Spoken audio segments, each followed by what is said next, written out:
¿Alguna vez te has preguntado qué pasa? ¿Dónde van los muertos? ¿Qué hay después de esta vida?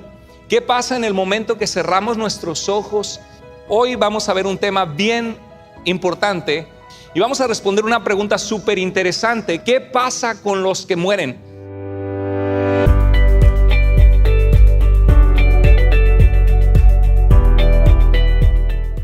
Qué bendición poder alabar a nuestro Dios, poder estar juntos como iglesia, como familia en Cristo. Bienvenidos sean todos, aquellos que tienen poco en Iglesia Vida, sean muy bienvenidos. Llegaron a un lugar bueno, a una iglesia sana por la gracia de Dios.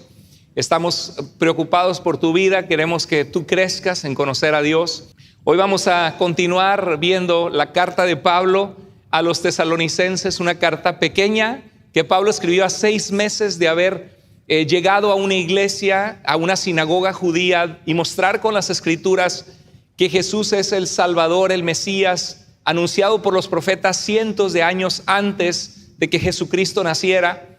Y Dios alcanzó la vida de muchos judíos, algunos se enojaron y rechazaron la fe, y también la vida de muchas personas, algunos griegos prominentes que encontraron en Jesús esperanza, que el Señor les hizo convertirse de los ídolos falsos, de los dioses que no son dioses, para servir al Dios vivo y verdadero y esperar de los cielos a Jesús, dice en el primer capítulo de la carta. Hoy vamos a ver un tema bien importante, que es Primera de Tesalonicenses capítulo 4, verso 13 al 18, y vamos a responder una pregunta súper interesante. ¿Qué pasa con los que mueren? ¿Alguna vez te has preguntado qué pasa? ¿Dónde van los muertos? ¿Qué hay después de esta vida? ¿Qué pasa en el momento que cerramos nuestros ojos y que nos despedimos de la gente que amamos? Eso si bien nos va, si no morimos en un accidente fulminante, repentino. Hay gente que descuida su relación con Dios porque dice, bueno, si Dios puede perdonarme una vez que me muera, pues mientras yo aquí me divierto, le doy vuelo a la hilacha, como dicen en México, me divierto, vivo como a mí se me pega la gana y al cabo, al final, yo puedo arrepentirme.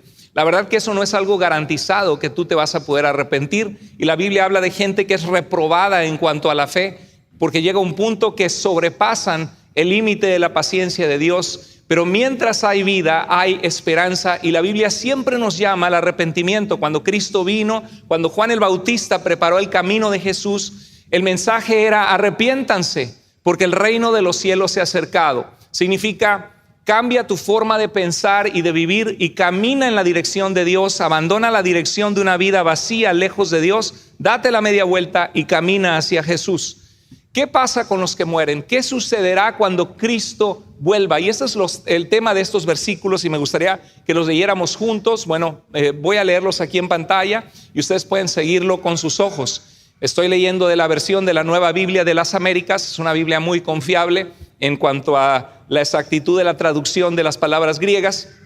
Dice: pero no queremos, hermanos, que ignoren.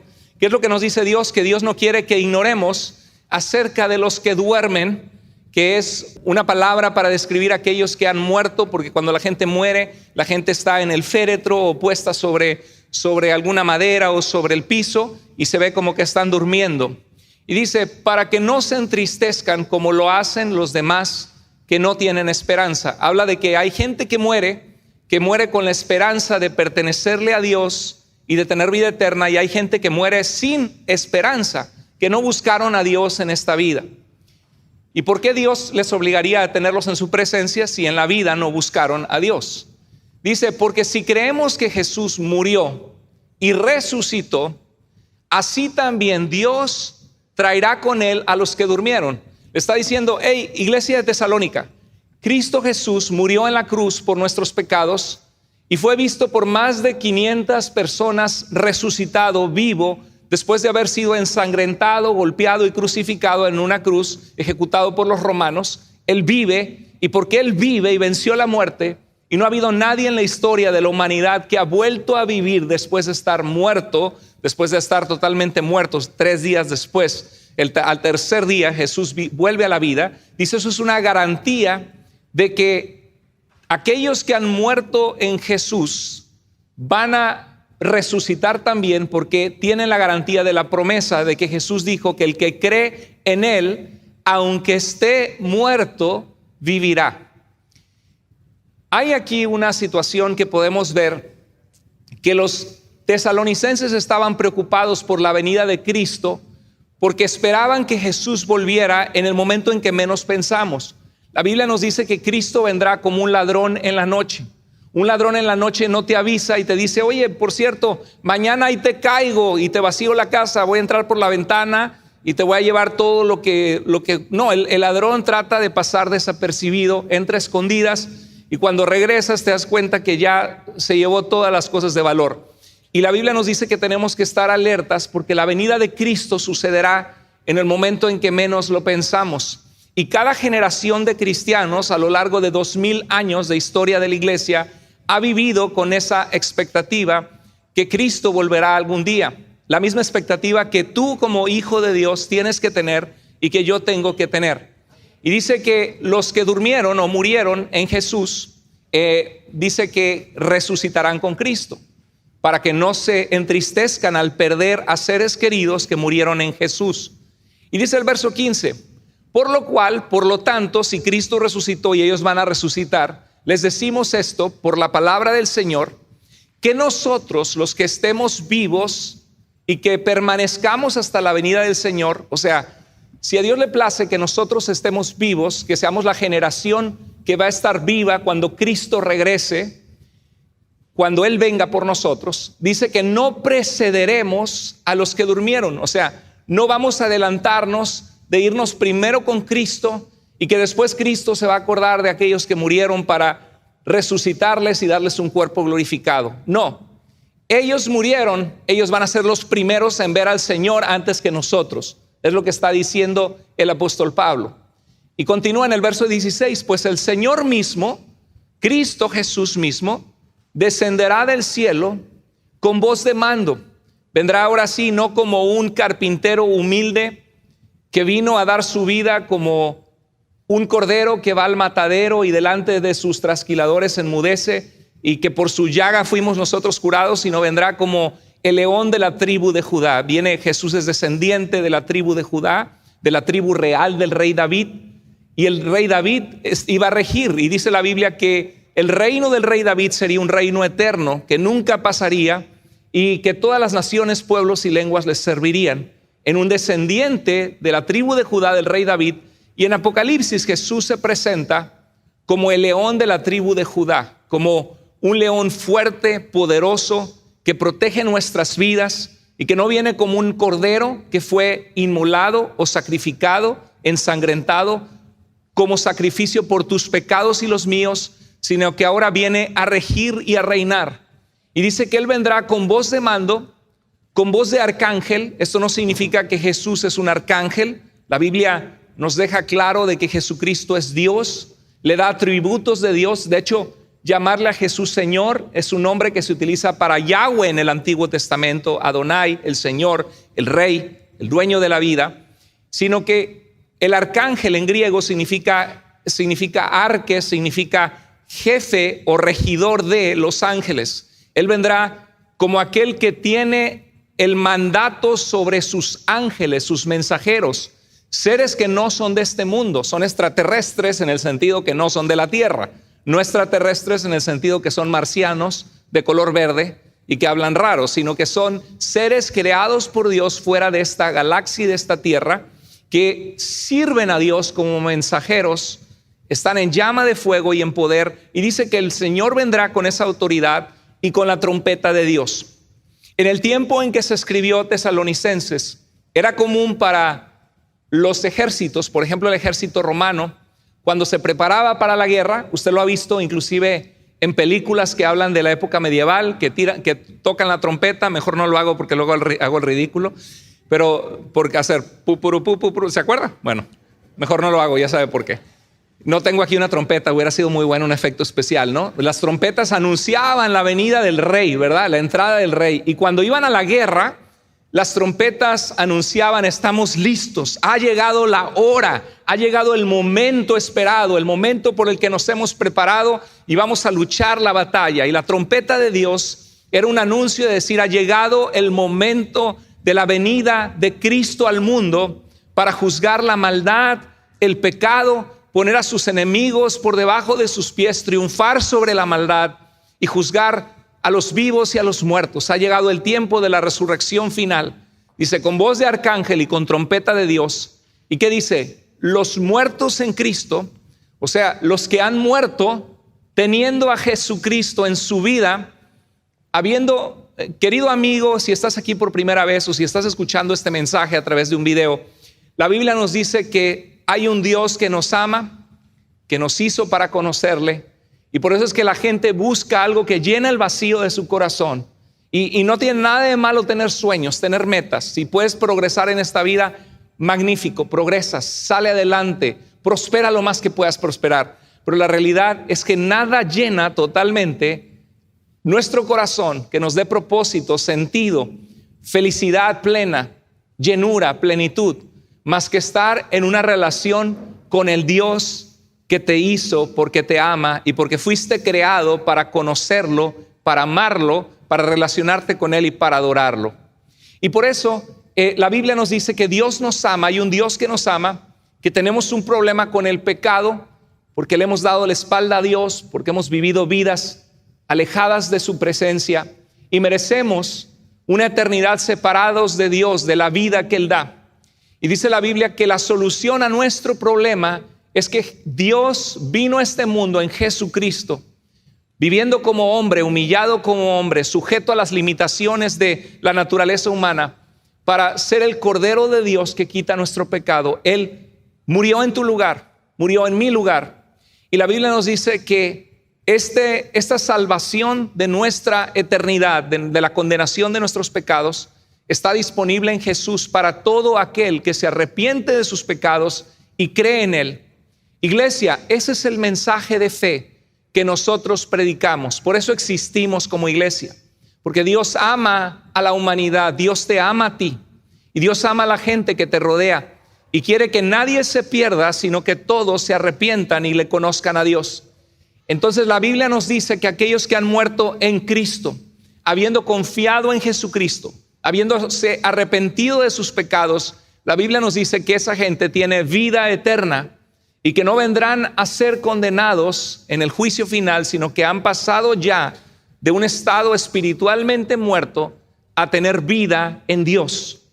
Entonces este pasaje dice que Jesús con trompeta de Dios descenderá del cielo y los muertos en Cristo se levantarán, los que han muerto. Y dice que entonces nosotros, el verso 17, los que estemos vivos y que permanezcamos en la venida de Cristo en esta tierra, seremos arrebatados, tomados. Dice en Mateo 24 y 25, Jesús habló del fin de los tiempos y dice que mandaría el Señor a sus ángeles a recoger a su pueblo escogido de todas las naciones y rincones de la tierra. Y dice que estarían dos mujeres trabajando en su trabajo y dice que una sería tomada y otra sería dejada, en el sentido que una sería tomada para ser llevada con el Señor. Y está hablando, es perfectamente compatible con lo que dijo Jesús, que seremos arrebatados juntamente con esos muertos que han resucitado en un cuerpo glorificado. Dice, en las nubes al encuentro del Señor en el aire, y así estaremos con el Señor para siempre. Esto no es un cuento, no es una ficción, no es una historia bonita. La Biblia nos habla con absoluta seriedad que esto es algo que va a pasar. El apóstol Pedro dijo, no les hemos dado a conocer la venida de Cristo como siguiendo fábulas inventadas o cuentos que se nos ocurrieron, sino como habiendo visto con nuestros propios ojos el poder de Jesús, su resurrección, su majestad. Eso es algo que debemos esperar. Me llama la atención porque dice que nosotros seremos arrebatados juntamente con ellos. ¿Quiénes van a ser los primeros que van a venir con el Señor? Los que han muerto, los que han fallecido en el Señor. Si tú tienes una abuelita, una hermana, un hijo, una tía que murieron en Jesús, ellos van a ser los primeros en venir con el Señor y nosotros nos vamos a unir a ellos. Ahora, muy interesante, porque dice que seremos arrebatados por Cristo y por sus ángeles. Y dice esto el versículo de Pablo a los Corintios. Pablo les acaba de decir que cómo es posible que haya gente que no cree en la vida después de la muerte, aún dentro de la iglesia de Corinto, son nuevos cristianos. Porque si los muertos no resucitaran, Cristo tampoco resucitó. Y habla de cómo Jesús fue visto por más de 500 personas, incluyendo el mismo apóstol Pablo, tuvo un encuentro con Jesús. Pablo, el que escribe la carta a los tesalonicenses y la carta a los corintios, era una persona que en su vida anterior, él creía que el cristianismo era una mentira. Él creía que la historia de Jesús era falsa. Él pensaba que era un fraude. Y él, con el celo de Dios, perseguía a los cristianos, porque en ese entonces así funcionaba la situación, no había libertad de creencia, y él quería parar y frenar esta secta que él consideraba falsa. Pero él tuvo un encuentro con Jesús, vio la luz de Jesús, cayó al piso, una voz le habló y le dijo: yo soy Jesús a quien tú estás persiguiendo. La vida de Pablo fue muy confundida. Él comenzó a estudiar las Escrituras, Dios comenzó a hablarle a su vida, él tuvo un encuentro con Cristo. Y él escribe aquí, hablando de la seguridad de la resurrección, en un momento, en un abrir y cerrar de ojos. ¿Cuánto toma para ti abrir y cerrar los ojos? ¿Sabías que parpadeamos muchas veces durante el día? ¿No? Miles de veces durante el día. Ni cuenta te das si estamos parpadeando, porque se necesita lubricar los ojos. Entonces, en un abrir y cerrar de ojos, en un instante, en una milésima de segundo, dice: a la final trompeta. Otra vez habla de trompeta, ¿verdad? No sé si sea una trompeta literal, pero lo que está comunicando es que en la cultura de ellos, cuando había algo de proporciones nacionales, universales, en una batalla, cuando un rey ascendía al trono, un emperador, se tocaba la trompeta. Y lo que está diciendo es que va a haber una anunciación real, un punto donde Dios dice: hasta aquí. Dice: se tocará la final trompeta, porque se tocará la trompeta, o sea, habrá un anuncio masivo. Y los muertos serán resucitados, ¿cómo? Incorruptibles. Nuestro cuerpo se corrompe, Te entra una bacteria a la piel y se te empieza a pudrir la piel. Algunos les da hasta necrosis con una picadura de una araña. Nuestro cuerpo es corruptible. Si lo dudas, nada más no te bañes por una semana, ¿sí? Y no te cambies de calcetines por una semana y luego quítatelos y vas a ver qué corruptible es tu cuerpo. Nuestro cuerpo incorruptible será transformado en un cuerpo incorruptible. Dice: seremos transformados, pero qué interesante, porque dice: los muertos serán resucitados incorruptibles, y nosotros, los que estamos vivos, ¿qué pasará con nosotros? Seremos transformados. Ya no te va a oler abajo de los brazos, ya no te van a oler los pies, vas a tener un cuerpo transformado.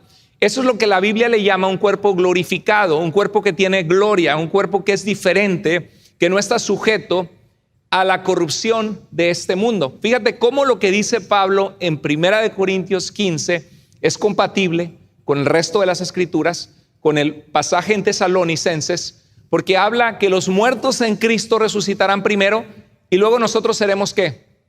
Arrebatados juntamente con ellos para así estar con el Señor para siempre.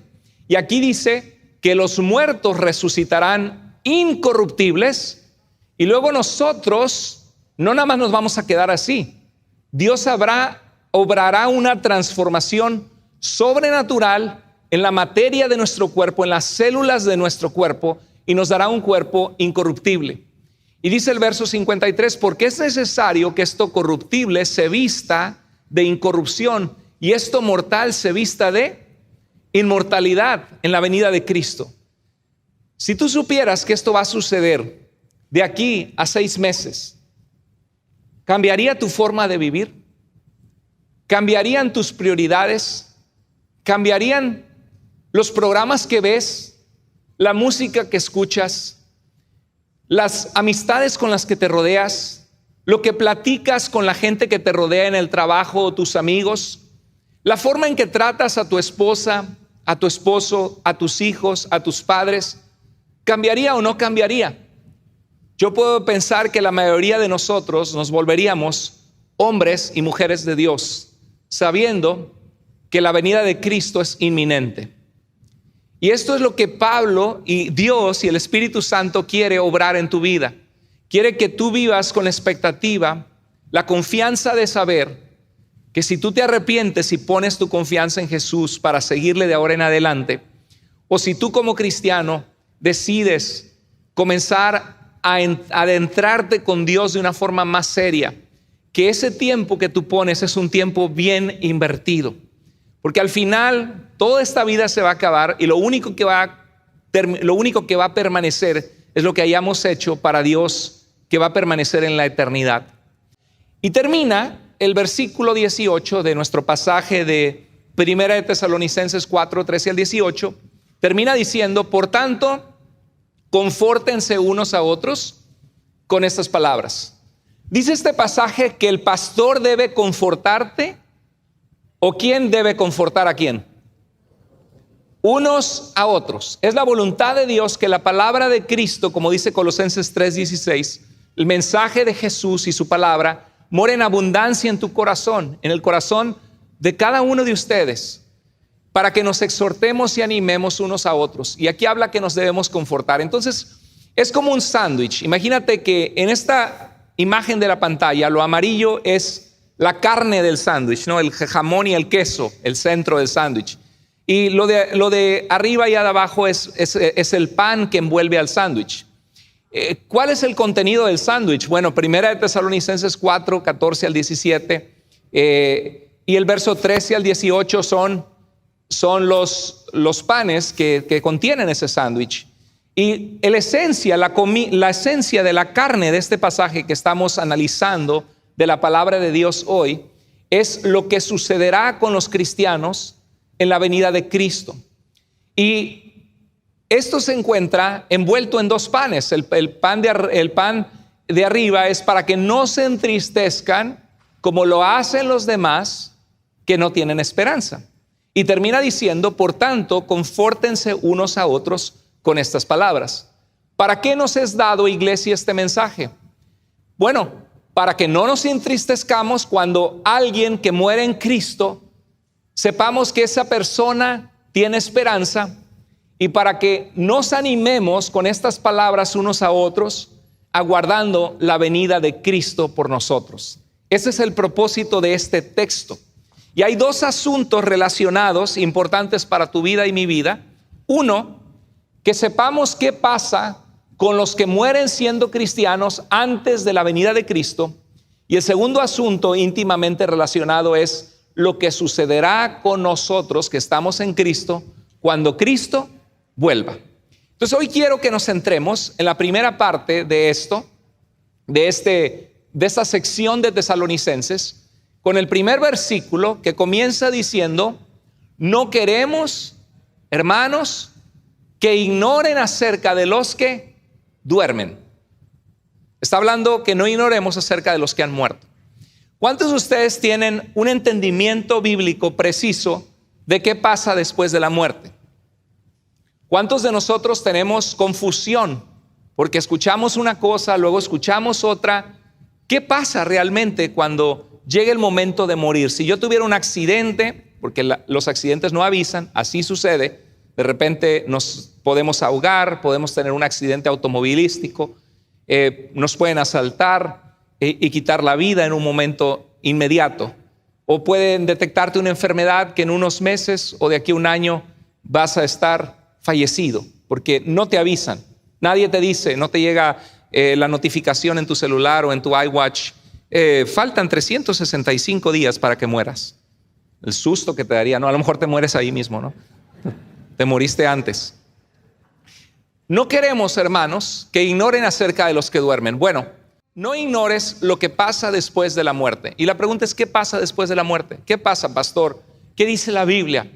Bueno, ese es un tema que puede llegar a ser confuso navegarlo. Hay cristianos que tienen años, y a mí me pasó creciendo, aún estando en el seminario, que digo: a ver, pero espérate, ¿por qué es que los adventistas del séptimo día es una denominación? Algunos lo consideraban secta porque se apoyan mucho en los escritos de una mujer, Mary Baker Eddy. Ellos surgieron de una iglesia bautista con un pastor que dijo que la venida de Cristo iba a venir en 1844. Y luego vino una persona que dijo no, porque se desilusionaron, porque Cristo no vino en el 44. Y Cristo nos dijo que nadie puede saber el día ni la hora, sino solo el Padre. ¿sí? Entonces se desilusionaron y llegó alguien y dijo, no, lo que sucede es que este fue William Miller, el que puso el día de la venida de Cristo. Y luego llegó otra persona y dijo, no, lo que pasa es que Cristo entró al lugar santísimo en el cielo para terminar de purificar nuestros pecados. Eso no es bíblico. Cristo en la cruz dijo, consumado es, está completada la obra. Nada había que 18 siglos después la iba a terminar de completar en el cielo. Y luego vino otro hombre, José Bates, que dijo que es necesario guardar el sábado según el cuarto mandamiento, que los cristianos estaban mal en guardar el domingo, que esa era la marca de la bestia de Apocalipsis, de los que se van a quedar y que van a ser desechados por Dios por reunirse a adorar el domingo y no el sábado. Nos reunimos el domingo porque Cristo resucitó el domingo y porque vemos precedente en las Escrituras, en Hechos 27, en 1 Corintios 16:2, en Marcos 16:2 vemos la resurrección de Jesús el primer día de la semana. Pero y en Colosenses 2:16 dice que nadie nos juzgue por el día en particular en que te reúnes o por no guardar el sábado específicamente. Entonces hay confusión porque los adventistas, yo he escuchado que predican y dicen, aquí hay un féretro, es un funeral, y la gente dice, él ya está en mejor vida, ya está con el Señor, pero no, la Biblia nos dice que los muertos duermen.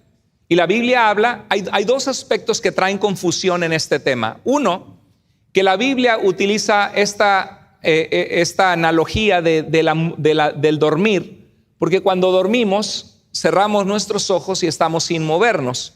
Y cuando una persona muere, es una manera de llamarle de una manera bonita, en vez de decir está muerto, dices duerme. Y el judío en el tiempo bíblico se acostumbró a llamar a los muertos que dormían. Ahora, también la revelación de Dios es progresiva. Significa que Dios progresivamente nos fue dando más y más luz de qué pasa después de la muerte, cuando morimos.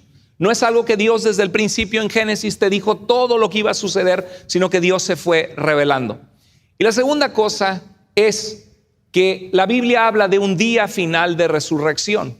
Entonces los adventistas, si tú vas a una iglesia adventista, ellos tienen que nuestra esperanza de vivir al momento de morir es falsa, porque ellos creen que nosotros estamos ilusionados que estamos con el Señor cuando en realidad dormimos durante miles de años hasta que venga la resurrección final, la trompeta final, y esos muertos van a resucitar, porque la Biblia dice los muertos resucitarán primero.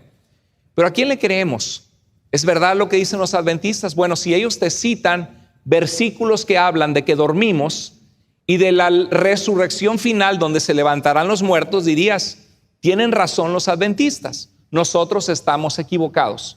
Pero hay un problema afortunado para nosotros, que la Escritura sí enseña claramente que hay conciencia al momento de cerrar nuestros ojos y morir. ¿Qué pasa después de la muerte? Algunos, la gente opina muchas cosas. Algunos dicen no pasa nada, ¿no? Cesa la vida, el infierno es aquí se paga todo, nadie ha regresado después de la muerte, que es mentira, ¿eh? ¿Usted sabía que sí hay gente que ha regresado después de muerto? Hay gente que ha regresado después de 3 minutos de muerto, después de segundos de muerto, después de 40 minutos de muerto. Hasta se hizo una película de un niño. ¿Cómo se llamaba esa película cristiana? ¿Se acuerda? Del niño que estuvo muchos minutos muertos, ¿se acuerda? Breakthrough se llama, ¿no? Breakthrough, esta película.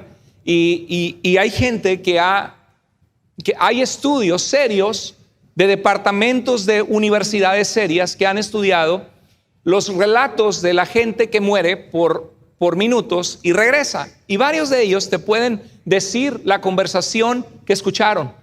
Yo no sé cómo un cuerpo inmaterial, porque si mueres, uno ve a través de los ojos físicos, ¿verdad? Si no tienes ojos físicos no puedes ver. Si no tienes oídos no puedes escuchar. Pero hay gente que puede decir, cuando le estaban resucitando, que ellos se vieron desde arriba y vieron a los doctores desesperados tratando de salvarlos. Y ellos te pueden decir, yo vi que pasó esto, escuché esto, pero físicamente no había latido en el corazón, no había vida en esa persona, hasta que después fueron con resucitación, resucitados en ese momento, artificialmente con shocks eléctricos, su corazón empezó otra vez a bombear, pero estuvieron por varios segundos, por varios minutos muertos. Y de alguna manera asombrosa ellos te cuentan lo que vieron. Algunos cuentan que al cerrar sus ojos vieron un túnel oscuro y del otro lado del túnel oscuro vieron una luz muy intensa, ¿sí? Algunos hasta cuentan que vieron a familiares y hay historias distintas de gente que tiene experiencias después de la muerte. Eso es algo que apoya nuestra posición de que al morir hay conciencia. Ahora, hay gente que dice no pasa nada porque yo no creo en Dios ni creo en tu libro ese de la Biblia. Otros creen en la reencarnación. En las religiones orientales como el hinduismo y el budismo creen en reencarnar, que según si tú te portaste bien vas a reencarnar en una mejor persona, en una mejor casta social, o vas a quizá tener una regresión y terminar como un animal, o los mismos animales, las almas de los animales reencarnan y tienen un sistema sofisticado del karma. ¿Se ha escuchado? El karma, no es el karma, y el karma ya se utiliza hoy como hasta en los videos, ¿no? Que quieren tirar a un muchacho al agua y el muchacho se agacha y el otro se va al agua y dicen karma. ¿Por qué? Porque quiso hacerle algo mal y se le vino a él. Pero en realidad eso viene de términos religiosos de las religiones orientales. Y el karma dice que uno paga lo que uno cosecha en esta tierra y uno puede terminar mal reencarnado o en una mejor reencarnación. Y se requieren muchas reencarnaciones en el budismo para llegar a alcanzar el nirvana. Y el nirvana es dejar de existir, como una gota de agua que se pierde en el océano y pierde su identidad en esta religión. La reencarnación no es bíblica, no existe tal cosa. Y hay gente que dice, no, es que yo en 1800 y tantos, yo era un vaquero del oeste y sacaba mi pistola. Y no, pues es que yo en el tiempo de Carlomagno que tienen un recuerdo de la vida pasada. Serán demonios que le están poniendo eso, sembrando esos recuerdos, o están inventando, ¿no? Pero la Biblia no habla de eso. Ahora, cada vez somos más en el mundo, lo ha notado, ¿verdad? A principios del siglo XIX, ¿cuántos seríamos? 2,000 millones de personas en el mundo, 1,000 y algo, y ahora somos 8,000 millones. En 100 años más vamos a ser 16,000 millones de personas. ¿De dónde van a salir las casas? Bueno, esa es otra pregunta, ¿no? Pero la alimentación siempre está, esa pregunta en la gente al multiplicarse la población. Pero ¿de dónde salieron todas esas almas, no? Otros creen que nos podemos convertir en fantasmas, almas en pena. Hay gente que dice, no, esa casa es una casa embrujada, a haunted house, dicen en inglés. ¿Por qué? Porque hay espíritus y la persona que vivió acá en 1850, no sé, se le murió sus hijos y por eso se escucha que dice, ay, mis hijos. No, esa es la Llorona, ¿verdad? Ay, mis hijos. Dice, pues eso yo lo digo en mi casa todos los días porque me vuelven loco, ¿no? Entonces hay gente que se imagina, dice, no, es que son los espíritus de los que murieron, que vivían en esta casa. ¿Ha escuchado eso? Y quizá podemos llegar a pensar así, influenciados por el mundo, pero la realidad es que no tenemos que tener miedo a los muertos, pero sí existe un mundo paranormal, más allá de lo normal, alrededor de lo que es normal, un mundo sobrenatural, y las casas embrujadas existen, la brujería existe, la gente que escucha ruidos y que se mueven cosas. No es invento. Satanás existe, los demonios existen. Así que si alguien dice, se me apareció mi abuelita, dile, en el nombre de Jesús, abuelita, te reprendo. Porque no es tu abuelita. Vas a descubrir que era el lobo feroz vistiéndose de abuelita, ¿sí? Así que cuidado con ese tipo de cosas. La Biblia no dice que andamos vagando y dejé el cuerpo y ay, ¿a dónde voy? En mi espíritu. Y ahí me están llorando muerto. ¿Qué hago? Ay, no sé. Pues se me hace que los voy a espantar, voy a hacer ruidos. No pasa eso. Hay gente que cree en el purgatorio. Dentro del catolicismo romano se cree en el purgatorio, una doctrina que fue desarrollándose, que tiene semillas en Clemente de Alejandría, que utilizó la filosofía platónica en Alejandría, Egipto, y después él fue el maestro de Orígenes de Alejandría. Pero generalmente fue hasta alguna mención de San Agustín, después de Gregorio el Grande, siglo V, siglo VI, pero ya en la Iglesia Católica hasta el siglo XI y hasta el siglo XII se hace una doctrina oficial, la doctrina del purgatorio. Entonces los rezos por los muertos, las buenas obras, el interceder por aquellos que murieron. Usted va a ver la diferencia que nosotros como cristianos no oramos por los muertos.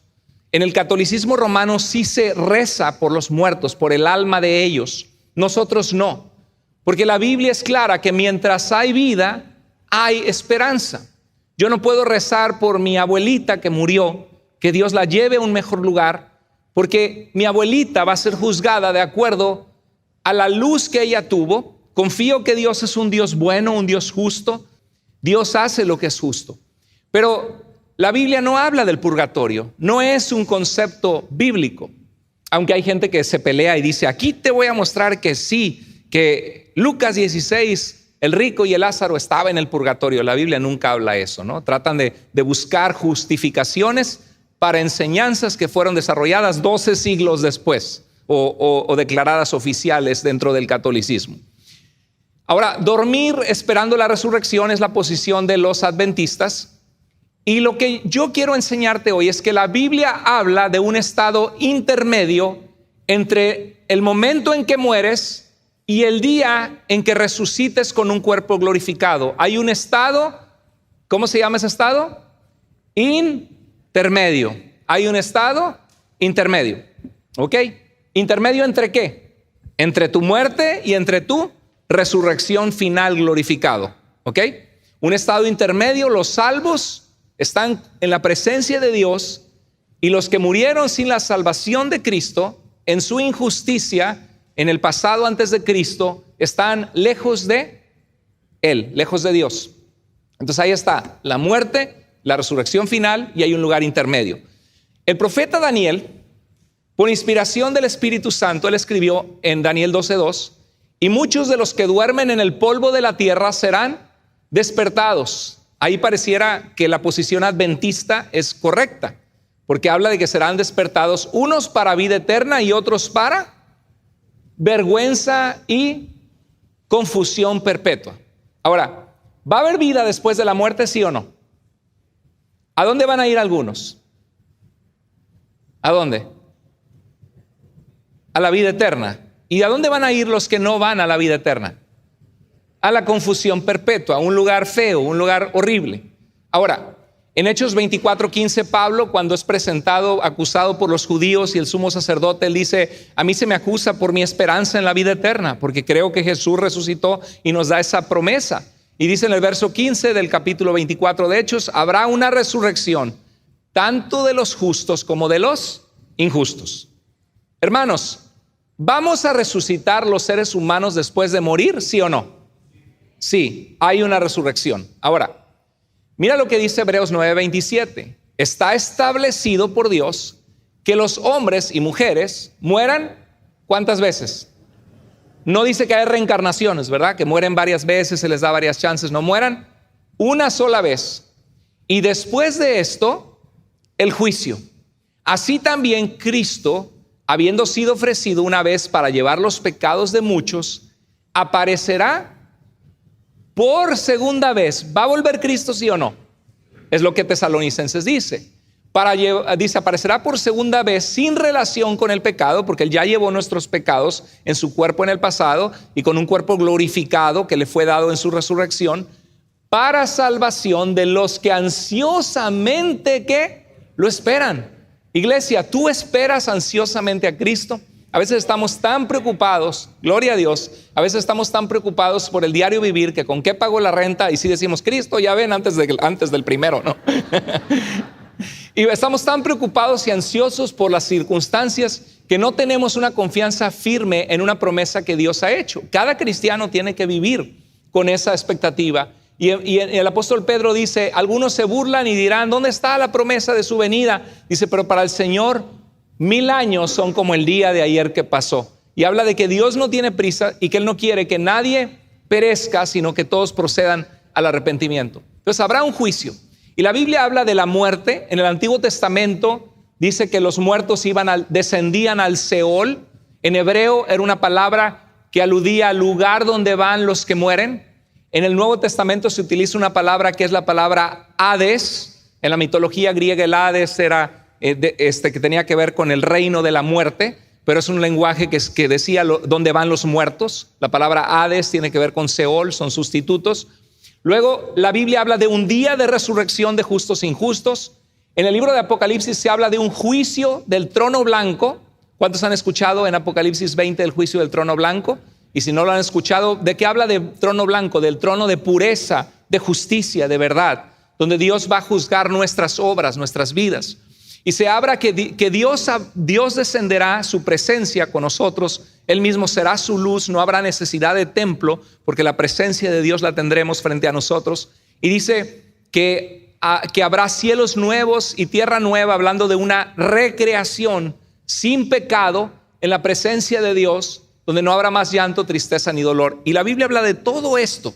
Entonces el estado intermedio es antes de la resurrección, y la Biblia habla de que estas cosas van a suceder. En Apocalipsis 20, 11 al 12 dice: vi un gran trono blanco, representa pureza, justicia, verdad, y aquel que estaba sentado en él.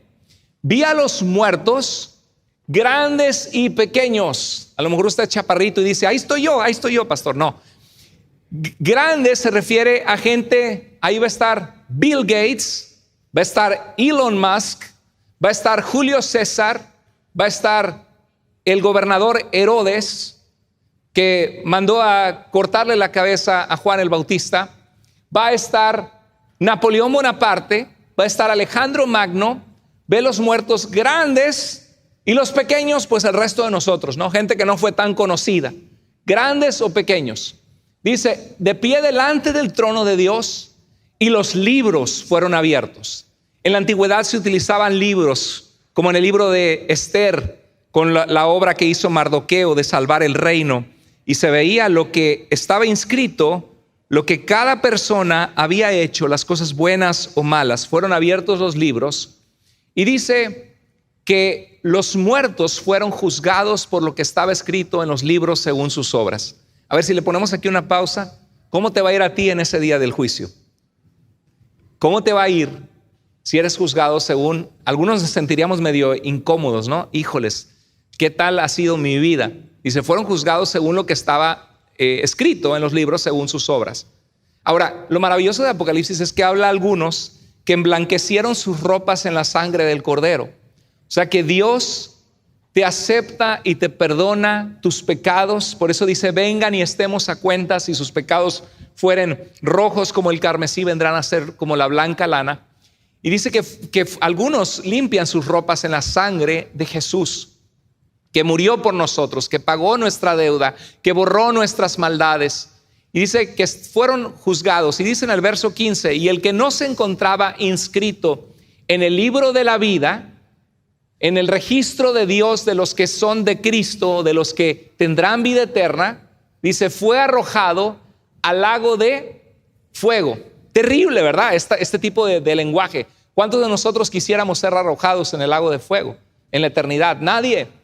Y la gente se burla y dice: no, ya que esté viejito busco a Dios, ya que no tenga que divertirme mucho. ¿Tú crees que a Dios le vas a dar a tole con el dedo, que lo vas a engañar? ¿Quién te dice que te va a dar la oportunidad Dios de arrepentirte a la hora de morir? A lo mejor te fulmina la muerte y nunca te arrepentiste. Entonces vemos que está la muerte y la resurrección final, y que hay un estado intermedio. Y para describir este lugar intermedio se utiliza en el Antiguo Testamento sobre todo el vocabulario de dormir. Dormir no describe un estado inconsciente. Cuando la Biblia dice que dormimos, teniendo la luz de la revelación de Dios progresiva hasta Apocalipsis, podemos concluir que lo que dicen los adventistas del séptimo día y la gente que estamos dormidos hasta que dentro de miles de años Dios te levante, no es correcto. Y les voy a decir por qué. Pero dormir no describe un estado inconsciente. Morir no significa estar durmiendo inconscientemente. ¿Estamos? Vamos a ver por qué. En 2 Corintios 5:8, Pablo dice que nuestro hombre exterior se va desgastando día a día, pero el interior se renueva día a día. Y así es, ¿verdad? Nos vemos en el espejo cada vez más viejos, cada vez con más canas, cada vez estamos más amolados. Así pasa. Y no puedes detenerle, no le puedes poner pausa. Venden cremas, venden pastillas y uno le hace la lucha y se da su manita de gato. Pero 10 años después te ves más vieja, te ves más viejo. Y 20 años después ni se diga, y en 30 mejor no te cuento. Dice Pablo, cobramos ánimo y preferimos estar ausentes del cuerpo. Está hablando de la realidad de la muerte, que estamos decayendo y que vamos a morir. Y dice Pablo, la realidad es que yo cobro ánimo, porque sé que cuando muera voy a ver al Señor cara a cara. Cobro ánimo, y la verdad es que la muerte le tenemos terror. Nadie se quiere morir antes de tiempo. Señor, yo sé que voy contigo, pero llévame a los 90, no ahora, ¿verdad? Tratamos de atrasar lo más posible la muerte. Y Pablo decía, cobramos ánimo y preferimos estar ausentes del cuerpo y dormidos en la tierra esperando la resurrección, dice Pablo. ¿Qué dice? ¿Presentes a quién? ¿Presentes con quién? ¿Qué pasa con el cristiano que muere? ¿Duerme en la tierra durante muchos siglos hasta que venga la resurrección final? ¿O ese cristiano está presente con el Señor? Está presente con el Señor, es lo que dice Pablo. El apóstol Pablo, inspirado por Dios, él dice que vio cosas que no es posible al hombre expresar, inefables, y fue llevado hasta el tercer cielo. Era una forma que los judíos concebían. Este es el cielo que vemos, luego el espacio, y concebían donde Dios mora. Entonces vemos en Filipenses 1:21 y 23, Pablo estaba a punto de que le cortaran la cabeza, lo podían matar, y él decía, pues para mí el vivir es Cristo. Yo vivo para Cristo. ¿Por qué? Porque Cristo me creó, me formó, me amó, me salvó. No hay amor más puro en este mundo. Los hijos muchas veces son ingratos. Las parejas te fallan. La misma familia te traiciona y se pelean por la herencia y te hacen jugadas chuecas. Pero hay alguien que nunca te va a traicionar, y ese alguien es Jesucristo. Porque te ama, porque te creó y porque te salvó. Nunca te va a dejar el Señor. Adelante.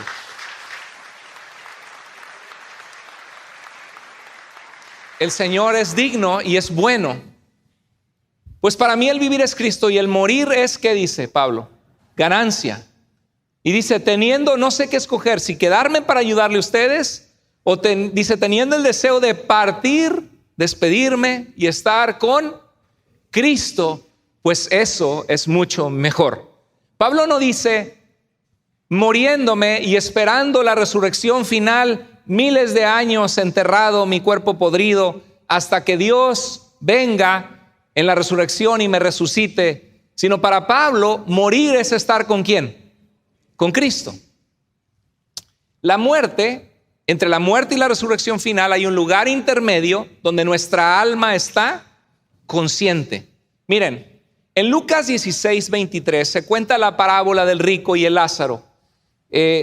Algunos creen que es una parábola, una historia ficticia que Jesús está contando para narrar algo que es verdadero. Otros creen que Jesús está utilizando una historia real de un verdadero rico, un verdadero Lázaro, una historia aquí en la tierra que realmente sucedió. Independientemente de lo que sea, Cristo está dándonos a entender una realidad, una verdad. Dice que el rico murió, que el rico hacía fiestas todos los días, y Lázaro buscaba comer lo que caía de las migajas, y el rico no tenía compasión de ayudar a Lázaro, y dice que murieron. Y lo que Cristo quiere mostrarnos es que no importa tu situación triste en la vida, o tu pobreza, o tu humildad, tu condición humilde, si tú tienes un corazón para Dios, hay una promesa de vida eterna. El rico, no importa su riqueza, ante Dios era pobre. Dice, en el Hades alzó sus ojos, ¿cómo estaba en el Hades, el lugar donde van los muertos? Esto no era el infierno. Alzó sus ojos estando en tormento el rico, y gritó y dice que veía a la distancia a Abraham y a la gente que estaba en la presencia de Abraham. Abraham dice la Biblia que Dios es el Dios de ¿quién? De Abraham, Isaac y Jacob. Volteó a ver la presencia, Dios con los justos en ese lugar, en el seno de Abraham, la presencia de Abraham. Y obviamente esto no es exacto de que al morir tú vas a poder ver a la gente en el cielo, y la gente en el cielo va a poder ver a la gente en el Hades. Por eso les digo que es una historia que nos describe una realidad usando parábola. Pero dijo, Padre Abraham, ten misericordia de mí y envía a Lázaro para que moje la punta de su dedo en agua y refresque mi lengua, porque estoy atormentado en esta llama. Te ruego que lo envíes a casa de mi padre. ¿Le estaba pasando bien al rico? No, ¿verdad? Dice, te ruego que lo envíes a la casa de mi padre, pues tengo 5 hermanos, que les advierta para que no vengan a este lugar de tormento. Y Abraham le dice, ellos tienen las escrituras, tienen a Moisés, el Pentateuco, la Torá, el libro de la ley, y tienen a los profetas, tienen las escrituras, que los escuchen a ellos. Qué interesante, ¿no? Si tú y yo pudiéramos ver un poquito de la vida después de la muerte, nos daríamos cuenta en qué tonterías perdemos el tiempo en esta tierra. Viendo tonterías en Netflix a veces, viendo cosas que no edifican, que destruyen tu corazón, tu pureza, perdiendo el tiempo en miles de cosas, pero Dios en último lugar. Los estudios de integración, ay no hermano, estoy muy ocupado trabajando. ¿Y por qué no sirves a Dios? Ay no, tengo muchas cosas que hacer. Y dejamos a Dios al último. Ahora, ¿había un estado de conciencia después de la muerte, sí o no? En lo que narró Jesús, sí. Era un lugar de tormento. Es una parábola o relato basado en una descripción de una realidad. Hay un mensaje claro. Existe un lugar de espera hasta el tiempo final, tanto para los que mueren en comunión con Dios como para los que mueren lejos de Dios. Un lugar de paz o un lugar de tormento. En Lucas 16 hay un nivel de conciencia de los injustos, ¿sí o no? ¿Estaba consciente el rico? ¿Sabía lo que estaba pasando? ¿Estaba sufriendo la agonía de estar lejos de Dios? Sí. Era muy incómodo donde él estaba. El rico se encontró en tormento, separado de la presencia y la gracia de Dios. ¿Cuántos de ustedes quieren encontrarse en esta situación el día que mueran? ¿Cuántos de ustedes no quieren encontrarse en esta situación? ¿Sí? ¿No quieren? No, ¿o sí quieren? No quieren. Levanta la mano si no quieres encontrarte en esta situación. Ok, muy bien.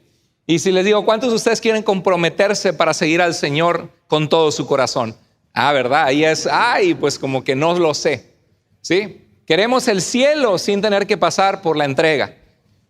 Queremos la presencia de Dios en la eternidad, pero no nos importa la presencia de Dios en la tierra.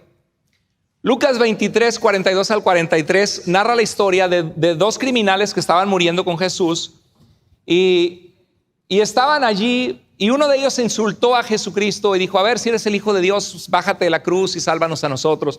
Y el otro le dijo, ni aún temes a Dios estando en la misma circunstancia. Y de alguna manera vio cosas que sucedieron, le impresionó las palabras de Jesús en la cruz, lo que estaba pasando, quizá había oído los milagros que hizo Jesús. Y volteó a ver a Jesús estando él en una condición igual en una cruz. Y le dijo, Jesús, acuérdate de mí cuando vengas en tu reino. Reconoció que Jesús era un rey. Decía un cartel que Pilato mandó a poner en la cabecera de la cruz, Jesucristo, rey de los judíos. Acuérdate de mí cuando vengas en tu reino. ¿Y qué le dijo Jesús? Mira, has sido muy malo. Estás aquí en una cruz porque te lo buscaste. Es demasiado tarde para que me busques. ¿Dijo eso Jesús? Hubo un arrepentimiento sincero, sin duda, en ese momento de la muerte. Ahora Jesús le dijo, te digo de cierto te digo, que en el día de la resurrección final me voy a acordar de ti y te voy a dar vida. ¿Dijo eso Jesús? No, le dijo, en verdad, Jesús no está mintiendo, en verdad te digo, hoy estarás conmigo en el paraíso. Esa es la promesa que Jesús hizo. Hoy estarás conmigo en el paraíso. Y ese criminal alejado de Dios, que se arrepintió, que probablemente estaba quebrantado y llorando en esa cruz, puso su confianza en Jesús y Jesús le dijo, hoy. Hermano, si tú tienes un papá, una mamá, un cuñado, una cuñada que se está muriendo, me ha pasado varias veces como pastor, que me llaman los hermanos llorando, pastor, mi papá se está muriendo, mi mamá, mi abuelita están cayendo en inconsciencia, están en el hospital, ¿qué hago? Yo les digo, trata de hablar con ellos por teléfono y anticípalo desde antes y diles que Dios les ama y que pueden arrepentirse de sus pecados y confiar en Jesús para que tengan vida eterna. Y aquí lo vemos como este ladrón en la cruz que le dijo, Señor, acuérdate de mí cuando vengas en tu reino. Se pudo arrepentir. Oremos por nuestros familiares que no conocen a Cristo, porque la vida eterna no es un jueguito, es verdad. El pasaje nos dice que no ignoremos qué pasa con los muertos. Hoy lo aprendimos, ¿verdad que sí? La gente muere y hay un día final de resurrección y un juicio ante el gran trono blanco, pero también hay un estado intermedio en el que hay conciencia, en el que si morimos en Cristo podemos tener seguridad de que estamos en Él. quiero animarte a que no tengas miedo a la muerte si estás en Cristo. No te entristezcas si has perdido a un familiar en Cristo, como aquellos que no tienen esperanza. Pero si no estás en Cristo, teme, preocúpate y ocúpate. ¿Qué esperas para arrepentirte, clamar a Dios y empezar a vivir una vida de la mano de Dios, que camina con Él, que encuentra plenitud en Dios, que encuentra paz y que eres llamado a una vida abundante? Cristo dijo: yo he venido para que tengan vida y para que la tengan en abundancia. Y esa vida se encuentra en Jesucristo. Esa vida se encuentra en Jesús. Y por último, prepárate antes de que suceda. Prepárate antes de que suceda. Prepárate antes de que suceda. Miren, cuando nos morimos, es como, imagínate una película, que comienza la película y sacas las palomitas. Ay, va a estar bien buena la película de, no sé, de Transformers o de Indiana Jones, o voy a ver esta película y voy a disfrutarla, y de repente, ¡pum!, se acabó, ¿no? ¿Te acuerdas de los Looney Tunes? Tan, taran, ta, ta, ta, ta, ta, ta, ta, ta, y ya terminaba, ya acabó la caricatura. Y así es nuestra vida, y a veces parece que va en cámara rápida, ¿no? Todo es rapidísimo, y dices: pero ¿cómo? Ya se me fueron los años y se me va más. Y es como que quieres retener el agua y se te va entre los dedos, y así se te va la vida. Pasan 10 años, no puedo creer, la foto del pasaporte, me veía bien joven, y esta foto yo pensaba que me veía bien fea, bien feo. Ay, como quisiera verme así otra vez. Aprende algo. Ahorita estás más guapa, eres una chulada. Estás más guapa y más guapo como nunca más lo vas a estar en tu vida. ¿Sí? Así que valórate, dale, di: qué bien me veo, porque seguro que me veo mejor que como me voy a ver en 5 años. ¿Sí? Es el final una vez que te mueres. Es el fin. Se acaba todo. Mientras hay vida, hay esperanza. ¿Sí? A los que les gustan los juegos es game over. Game over, se acabó. Ya, se te acabó la vida. Amaste, no mostraste a tu familia que la amabas, no les decías que los querías, no aprovechaste los días, el tiempo, no serviste a Dios, no descubriste tu don. Dice la Biblia que al final se probará la obra de cada uno, si está construida sobre paja y hojarasca, o sobre piedras, oro y piedras preciosas. Hermano, dale tu vida a Dios. Dale, joven, dale tu juventud a Dios. Sírvele a Dios, porque Dios es bueno. Dale tu vida entera. Hay muchos que dicen: no, es que me falta mucho, yo no sé cuánto, yo ahora voy a disfrutar. Y en Lucas 12:20 Jesús habló de este hombre que pensaba: ay, tengo graneros, voy a producir, me le voy a echar a mi negocio y voy a construir unos más grandes. Y Dios le dice: necio, hoy vienen a pedirte tu alma. La verdad, queridos hermanos, amigos, tú no sabes si esta noche vas a estar vivo. Tú no sabes si de aquí a un mes vas a estar vivo. Vive tu vida a la luz de la muerte, porque el que no está preparado para morir no está preparado para vivir. Si estás preparado para saber que tu vida es frágil, que te vas a ir de este mundo y que tienes tiempo limitado para decirle a tu familia que la amas, para reconciliarte con los que te has peleado, para cambiar tu carácter inmaduro, tu carácter quejumbroso, y empezar a darle gracias a Dios por la vida y vivir para Él, ahora es cuando tienes que hacerlo. Vive a la luz de la muerte. Dice en Romanos 2:5-6: pero por causa de tu terquedad y de tu corazón no arrepentido. ¿Qué es lo que haces cuando no te arrepientes y no cambias? Estás acumulando ira para ti en el día del enojo justo y santo de Dios, en el día de la ira y de la revelación del justo juicio de Dios. Él pagará a cada uno conforme a sus obras. Quiero culminar con esta historia que algunos conocen. Algunos dicen: no, es que estoy demasiado joven para buscar a Dios.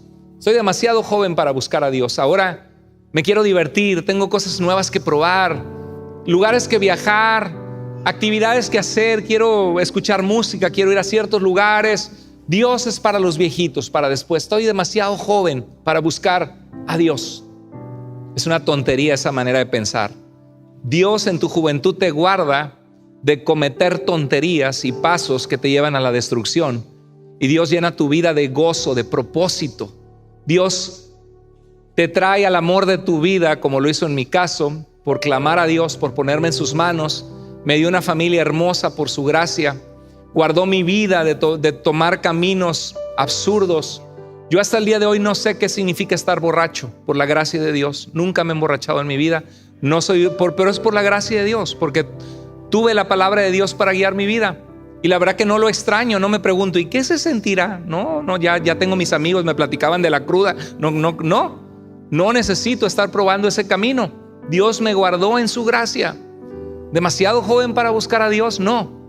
Y hay gente que dice, estoy demasiado ocupado para tomar los estudios de integración, meterme en un grupo de vida, estar abriendo la Biblia con otros cristianos. No, estoy muy ocupado para buscar a Dios. Hermano, es que usted no sabe, trabajo, mis hijos, estoy demasiado ocupada para servir a Dios en un ministerio, para hablarle de Cristo a mi familia. Estoy muy ocupado. Otros dicen, es que tengo mi trabajo, mi negocio, quiero sacar adelante mi negocio de limpieza, de construcción, de remodelación. Estoy demasiado enfocado y estresado para buscar a Dios. Se olvidan que Dios dice, busca primero el reino de Dios y su justicia, y todo lo demás vendrá por añadidura. Demasiado enfocado y demasiado joven, demasiado ocupado, demasiado estresado, y va a llegar un punto delante de Dios que va a ser demasiado tarde para buscar a Dios. No dejes que llegue este día que sea demasiado tarde para buscar a Dios. La palabra de Dios nos dice, busquen al Señor mientras puede ser hallado. Llámenlo en tanto que está cerca. Abandone el injusto su camino y el hombre malvado sus pensamientos, y vuélvase al Señor, que tendrá de él compasión, al Dios nuestro, que será amplio en perdonar. Mientras hay vida y esperanza. ¿Qué vimos hoy? En primer lugar, número 1, no seas ignorante sobre la vida después de la muerte. ¿Cuántos aprendieron hoy de la vida después de la muerte? ¿Cuántos se sienten hoy más seguros de saber qué creer como cristiano? ¿Qué sucede después de la muerte? Amén. Número 2, si estás en Cristo, no tengas temor ni tristeza como los que no tienen esperanza. Y número 3, prepárate antes de que suceda. Prepárate espiritualmente, vive para Dios. Y si no conoces a Cristo, teme, preocúpate y ocúpate. Dice el Señor que le busquemos en tanto que Él está cercano, que nos apartemos de los malos caminos y volvamos al Señor, el cual tendrá de nosotros misericordia. Vamos a inclinar el rostro ahí en tu lugar. Si Dios habló a tu corazón ahí en tu lugar y tienes que ponerte a cuentas con Dios, yo te animo a que vivas tu vida a la luz de la muerte, que planees qué vas a hacer con tu vida. Qué bueno que prosperes, qué bueno que Dios te ayuda a terminar una carrera, que progresas, que estudias, que sacas adelante tu negocio. Te felicito. Pero la vida se trata solo de eso. ¿Cómo vas a estar ante Dios en la eternidad? ¿Estás viviendo tu vida a la luz de que Dios use tu vida como un instrumento de su paz, para que la luz de Jesús brille en otros? ¿Estás sometiéndote al Señor y dejando que Él guíe tu camino? Si Dios habló a tu vida hoy, dile: Señor, yo quiero vivir mi vida a la luz de la eternidad. Yo quiero decir como Pablo, que para mí el vivir es Cristo y el morir es ganancia, porque tengo esa promesa y certeza basado en tu obra en la cruz por mí, Señor. Padre, toca vidas y toca nuestros corazones. Gracias por este mensaje, gracias por tu palabra, Señor. Gracias por tu infinita misericordia.